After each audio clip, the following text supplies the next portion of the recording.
नमस्कार, स्वागत है आप सभी का असोनी क्लासेज में।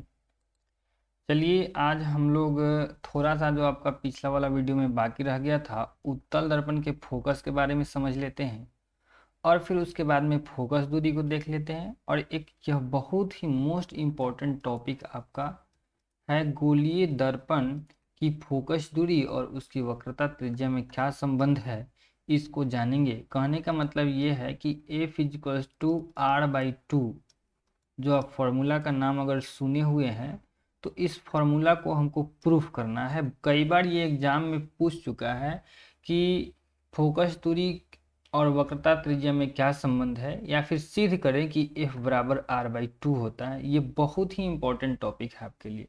तो इस इम्पोर्टेंट टॉपिक को समझने से पहले आपको फोकस दूरी जानना होगा, ठीक है। और फोकस दूरी को जानने से पहले फोकस जानना होगा।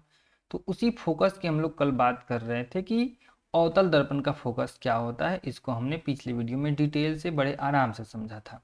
अभी देख लेते हैं कि उत्तल दर्पण का फोकस क्या है।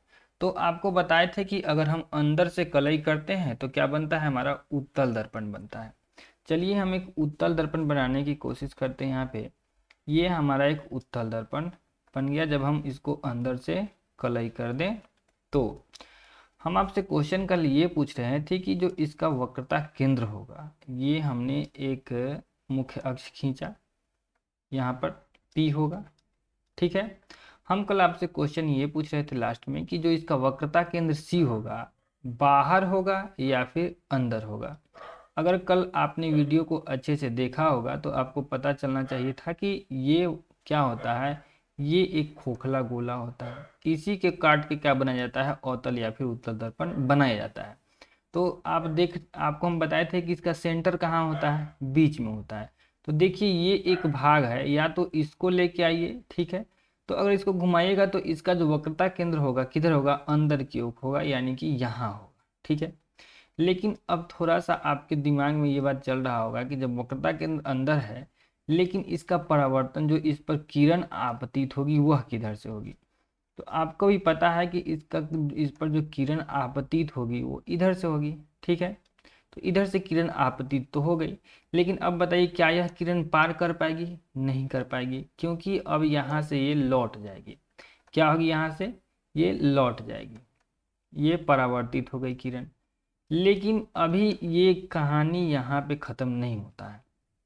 ये होगा क्या कि यहाँ से लौट गया, लेकिन आपको बताया था कि यह सी से यहाँ पर अभिलंब डाला जाता है, ठीक है। सी से क्या किया जाता है, कहीं पर भी, मतलब कि वक्रता केंद्र से अगर दर्पण पर कहीं भी आप खींच रहे हैं तो वह त्रिज्या के बराबर होगा। मतलब कि ये केंद्र है, ठीक है, ये केंद्र है। अब इसको कहीं से भी नापिए तो किसके बराबर होगा, उसकी त्रिज्या के बराबर ही होगा ना। इतना बेसिक जानकारी तो आप लोगों को पता ही होगा कि जब ये मान लीजिए सर्कल है, उस सर्कल का केंद्र है और इस केंद्र से हम कहीं भी नापेंगे तो क्या बनेगा, उसका त्रिज्या ही बनेगा। तो ठीक उसी तरह ये भी क्या रहा होगा, एक गोला रहा होगा, ठीक है। उस गोला का यह क्या हो गया, केंद्र हो गया, और इस केंद्र से यहाँ की दूरी कितनी हो जाएगी, त्रिज्या के बराबर हो जाएगी।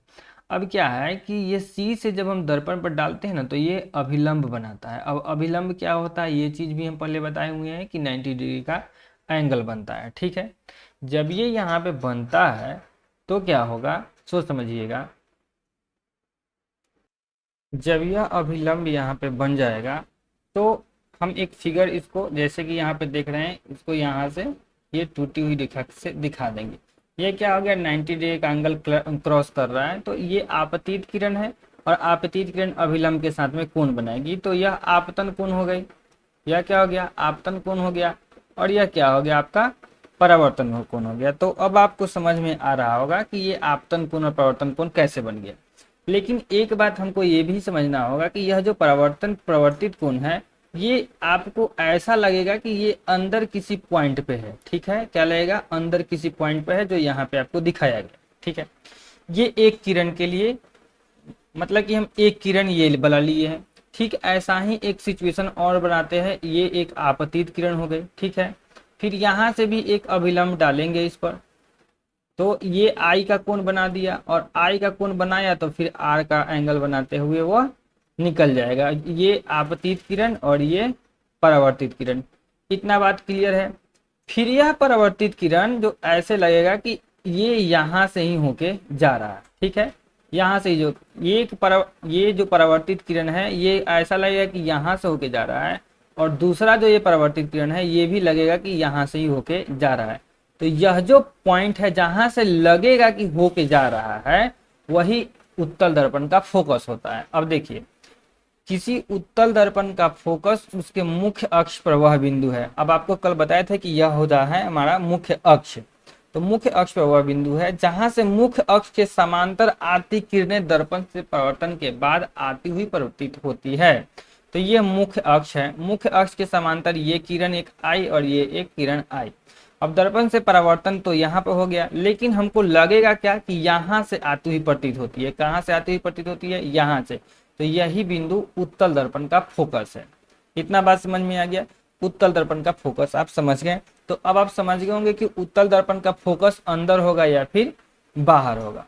चलिए अब जानते हैं कि फोकस दूरी क्या है। एकदम इजी सा बात है कि ध्रुव से फोकस के बीच का जो दूरी होगा, देखिए ये ध्रुव है और ये फोकस है। ध्रुव से फोकस के बीच का दूरी क्या कहलाता है? फोकस दूरी। ये ध्रुव है और ये फोकस है। ध्रुव से फोकस के बीच का दूरी क्या कहलाता है? फोकस दूरी कहलाता है। और फोकस दूरी को जो है स्मॉल एफ से बताते हैं। फोकस दूरी को स्मॉल एफ से, और सिर्फ फोकस को जो है हम लोग कैपिटल एफ से दिखाते हैं। ये तो हो गया आपका फोकस और फोकस दूरी। अब ये जो बताए हैं कि गोलीय दर्पण की फोकस दूरी यानी कि स्मॉल एफ और वक्रता त्रिज्या यानी कि कैपिटल आर, इन दोनों में क्या संबंध है? तो संबंध है F equals to R by 2 का, यानी कि जो फोकस दूरी होती है वह वक्रता त्रिज्या की आधी होती है। फोकस दूरी जो होगी, फोकस दूरी यह क्या होगी? वक्रता त्रिज्या, वक्रता त्रिज्या की होती है आधी। ये बहुत ही इंपॉर्टेंट रिजल्ट है, मोस्ट इंपॉर्टेंट रिजल्ट है, हर बार एग्जाम में पूछा जाता है। इसको आप नोट कर लीजिएगा। और इससे भी इंपॉर्टेंट है आपको प्रूफ करना। आपको कहेगा कि प्रूफ कीजिए, सिद्ध कीजिए कि फोकस दूरी वक्रता त्रिज्या की आधी होती है। तो इस पूरे मामले को समझने के लिए 5-7 मिनट आप एकदम कंसंट्रेट होकर इस वीडियो को देखिए, ताकि आपको सारा मैटर समझ में आ जाए। यहाँ पे हम बहुत सारा कॉन्सेप्ट मैथ का भी लगाएंगे, तो इसको भी आपको समझना है। सबसे पहले हम क्या करते हैं कि एक हम दर्पण लेते हैं, ठीक है। ये हमने एक दर्पण बना लिया। अब आप बताएं, अपने से खुद आंसर करिए कि ये हम कौन सा दर्पण बना रहे हैं। आप कमेंट करके बताएं कि ये हम कौन सा दर्पण बना रहे हैं। आप सभी को पता है कि जब बाहर से कलई किया जाता है तो वह दर्पण कौन सा हो जाता है? वह दर्पण हो जाता है आपका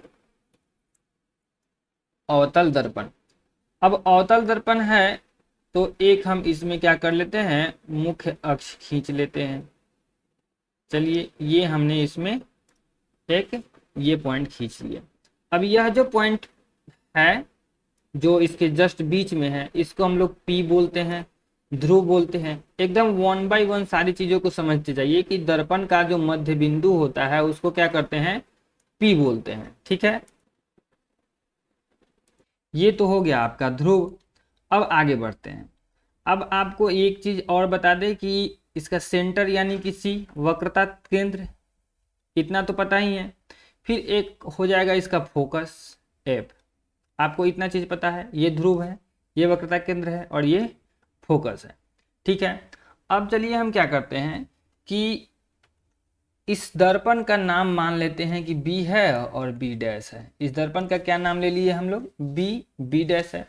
और PC इसका क्या हो गया? मुख्य अक्ष हो गया। दर्पण हो गया आपका, देखिए बिल्कुल आराम से समझाएंगे, थोड़ा सा टाइम लगेगा लेकिन इसको समझना बहुत जरूरी है। दर्पण B डैश हो गया। ध्रुव आपका हो गया P यानी कि पोल हो गया P। और आपका मुख्य अक्ष क्या है? मुख्य अक्ष हो गया आपका PC। बिल्कुल ध्यान से समझिएगा। अब क्या है कि यह जो अवतल दर्पण है, इस अवतल दर्पण पर एक किरण लेते हैं हम लोग, एक रे लाते हैं, ठीक है। एक रे लाते हैं, इस पर एक किरण आपतित कराते हैं। ये हमने एक किरण को क्या किया, आपतित कराया, मतलब कि ये आती हुई किरण है। आपतित किरण आप लोगों को फर्स्ट वीडियो में ही बताया जा चुका है, फर्स्ट या सेकंड वीडियो में आपको बताया जा चुका है। ये आपतित किरण हो गई। अब देखिए दोस्तों, इस आपतित किरण का नाम अगर हम लिख दें ए, और इस पॉइंट बी को मान लेते हैं कि यह हमारा पॉइंट बी है, ठीक है। ए बी आपतित किरण हो गई। अब जब यह किरण आपतित होगी तो लौटेगी भी। लौटेगी तो कहाँ से लौटेगी, चूंकि यह अनंत से आ रही है, इनफाइनाइट से आ रही है, तो यह फोकस से होके लौट जाएगी। तो अब हम इसको कहते हैं कि तुम लौट जाओ। इसको अब हम लोग क्या करते हैं, लौटा देते हैं, यानी कि परावर्तन करा देते हैं इसका अब हम करा देते हैं परावर्तन। कहाँ से कराएंगे, फोकस से करा दिए इसका परावर्तन।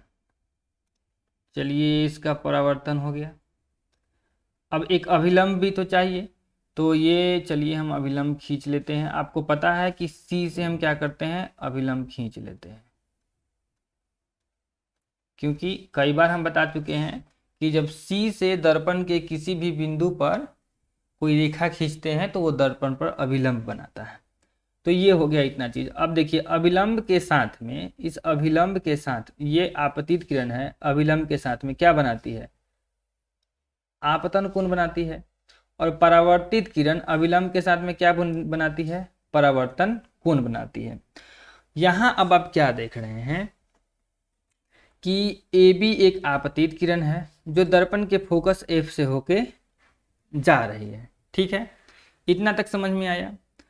अब यहां पर कुछ मैथमेटिक कैलकुलेशन आपको हम दिखाना चाहेंगे। देखिए यह सी बी क्या है, अभिलंब हो गया। सी बी यहाँ पर हम लिख देते हैं, सी बी आपका अभिलंब हो गया। सी बी क्या हो गया आपका, अभिलंब हो गया। आगे देखिए, जब यह सी बी आपका अभिलंब हुआ तो इधर देखिएगा अब कि आपको इतना तो पता है परावर्तन के नियम से, परावर्तन के नियम से क्या पता है भाई, परावर्तन के नियम से आपको पता है कि आपतन कोण बराबर होता है परावर्तन कोण के। बताए थे ना कि आपतन कोण क्या होता है, परावर्तन कोण के बराबर होता है। या इसको हम संक्षेप में लिखें तो आई बराबर आर होता है। अब बताइए आई क्या है, आई है एंगल ए बी सी, यही ना बन रहा है, ध्यान से देखिए, एंगल ए बी सी क्या हो गया, आई हो गया। मतलब ये कि एंगल ए बी सी बराबर है किसके, एंगल सी बी एफ के। किसके बराबर है, एंगल सी बी एफ के बराबर है आपका यह परावर्तन कोण। आपतन कोण और परावर्तन कोण दो चीजें हम लोग कर लिए बराबर। अब अगर आप ये वाला कॉन्सेप्ट पढ़े हैं तो थोड़ा सा आपको समझ में आ जाएगा। ये है पीसी, ये है ए बी, यह पीसी है और यह ए बी है, ठीक है। और ये आपका जो है, सॉरी, ये इसको ऐसे मान लिया जाए, इसको ऐसे मान लिया जाए, ठीक है। थोड़ा सा इसको एक्सटेंड कर दीजिए। आपको पता है कि यह कोण और यह कोण बराबर होता है। ए बी और पीसी क्या है, समांतर है। कैसे समांतर है, क्योंकि ए बी जो लिए हैं आपतन या जो आपतित किरण लिए है वह तो मुख्य अक्ष के समांतर लिए हैं। यानी कि ए बी जो है, हम लिख सकते हैं कि चूंकि A B is parallel to PC, आपतित किरण जो है मुख्य अक्ष के समांतर है, इसलिए यह जो है BC इसका तिर्यक हो जाएगा। BC क्या हो जाएगा, यहाँ इसका तिर्यक हो जाएगा। जब यह तिर्यक हो जाएगा तो यह कोण और यह कोण क्या होगा, बराबर होगा। यानी कि एंगल ABC बराबर हो जाएगा किसके, एंगल, इसका क्या नाम लिख दिया जाएगा, BCP के बराबर हो जाएगा। तो इसको कैसे लिखा जाएगा उसे देखिए, BCF के बराबर में ये वाला कोण, यह वाला कोण और यह वाला कोण भैया क्या होगा, बराबर होगा। देखो ये कोण और ये कोण जिस तरह से बराबर हो गया तो सेम चीज ये कोण और ये कोण बराबर हो जाएगा। मतलब कि ABC एंगल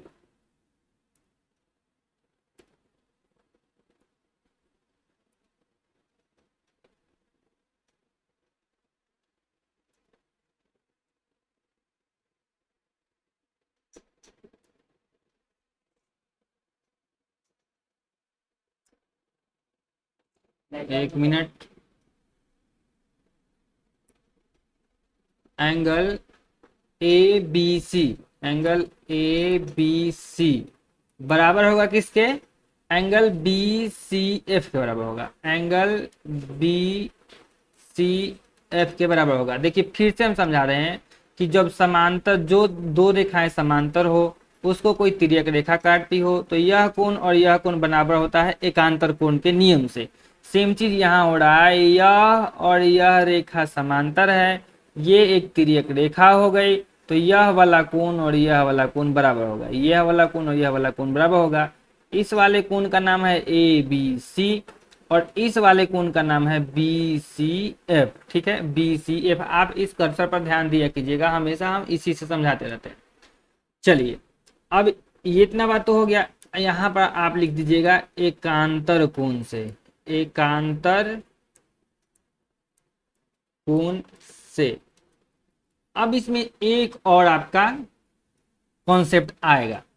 अभी आप क्या देख रहे हैं कि यहाँ इस टाइप का फिगर बना, ये फिगर बना, ठीक है, ये आपका पॉइंट ए था, यहाँ पर बी, यहाँ पर सी, ठीक है, और यह एक वाला हम खुद से भी बी से इसको एक ड्रॉ कर ले रहे हैं, जो यहाँ पे ये ऐसे खींचा हुआ है, एफ से जा रहा है। आप क्या देख रहे हैं कि यहाँ पर एक ट्रायंगल का निर्माण हो रहा है, यहाँ पर एक त्रिभुज बन रहा है, जिस त्रिभुज का नाम बन रहा है बी सी एफ। और इस बी सी एफ में खासियत क्या है, इस बी सी एफ का क्या प्रॉब्लम है कि इसका, अभी थोड़ा सा इसको देखिए, अभी हम क्या देखे थे कि ए बी सी और सी बी एफ बराबर था, ठीक है, और यहाँ देख रहे हैं कि ए बी सी और बी सी एफ बराबर है।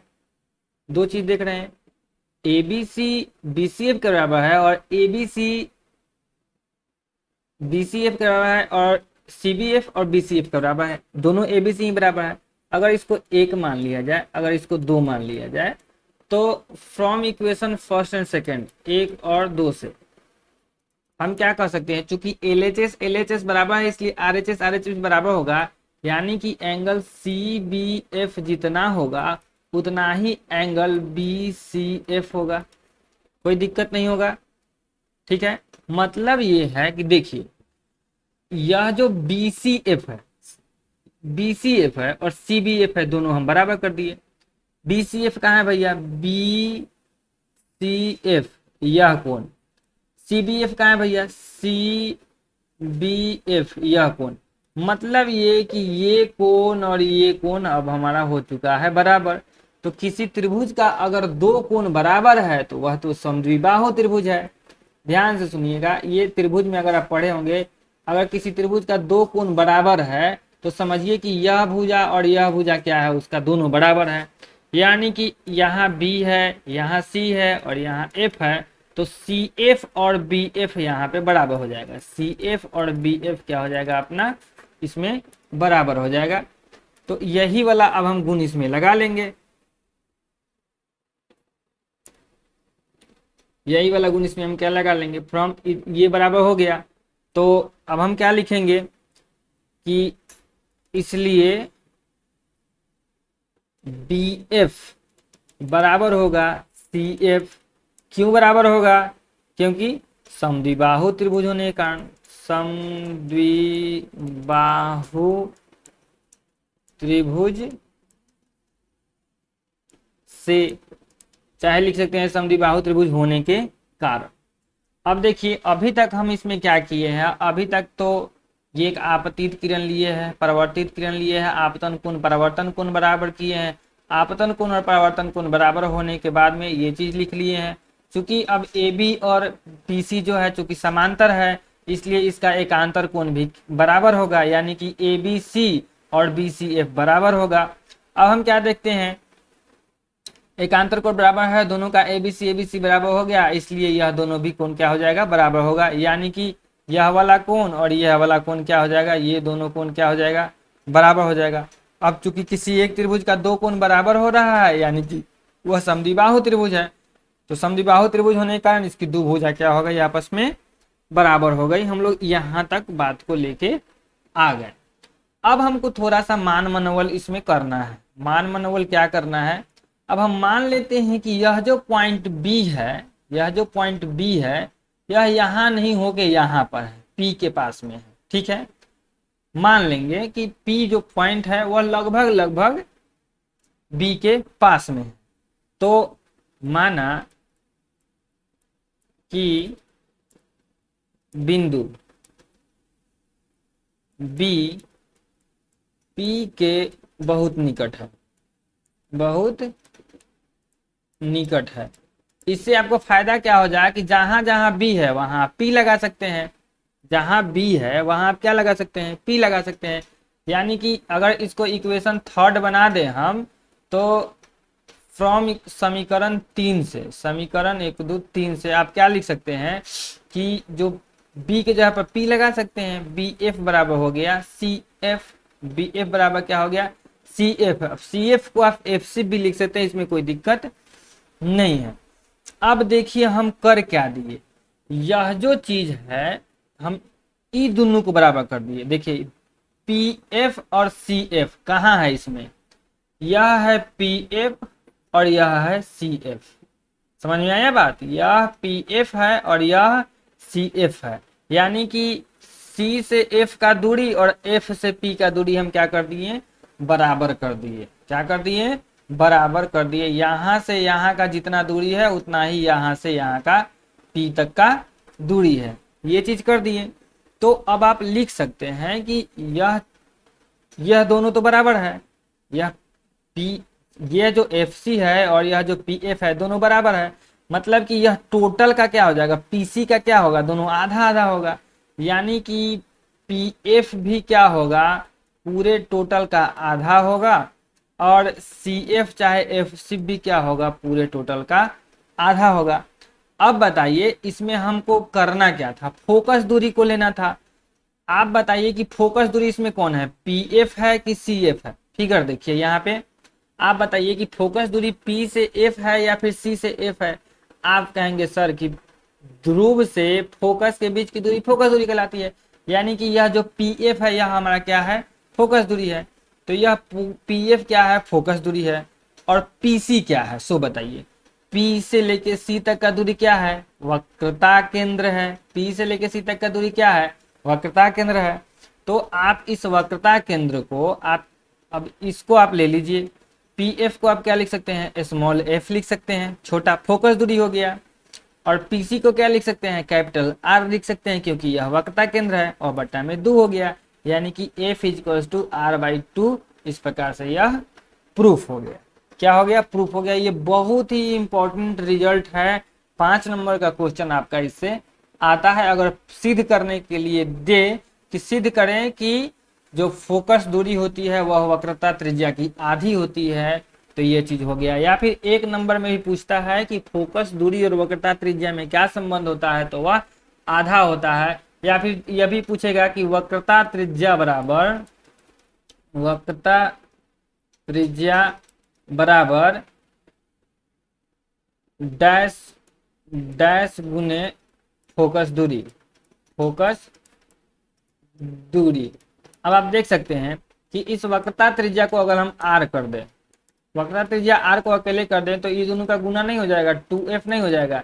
यानी कि 2 गुने फोकस दूरी। वक्रता त्रिज्या होती है फोकस दूरी की दुगुनी होती है, और जो फोकस दूरी होती है वह वक्रता त्रिज्या की आधी होती है। वक्रता त्रिज्या हम किसको कह रहे हैं भैया, तो पोल से लेके वक्रता केंद्र तक की दूरी को वक्रता त्रिज्या कहते हैं। जो ध्रुव से लेके वक्रता केंद्र है यहाँ तक की दूरी को वक्रता त्रिज्या कहते हैं। आप लिख भी सकते हैं कि ध्रुव से वक्रता केंद्र की दूरी, वक्रता केंद्र की दूरी जो है आपकी क्या है, वक्रता त्रिज्या होती है। और वक्रता त्रिज्या को हम लोग कैपिटल R से डिनोट करते हैं। तो ये था आपका आज का वीडियो, कैसा लगा कमेंट करके बताइएगा। कहीं कोई प्रॉब्लम है तो भी आप हमें कमेंट कर सकते हैं। वीडियो को बाकी अपने दोस्तों के साथ में भी जरूर शेयर कर दीजिएगा। मिलेंगे आपसे नेक्स्ट वीडियो में। नेक्स्ट में हम जानेंगे कि अलग अलग सिचुएशन पर जब गोलीय दर्पण से वस्तुओं को रखेंगे तो उनका प्रतिबिंब कहाँ बनेगा, कैसा बनेगा। बहुत ही इंपॉर्टेंट है ये टॉपिक भी, तो बने रहिएगा। सब्सक्राइब कर लीजिए अगर आप नए हैं तो। मिलेंगे आपसे जल्द ही नए वीडियो में। जय हिंद।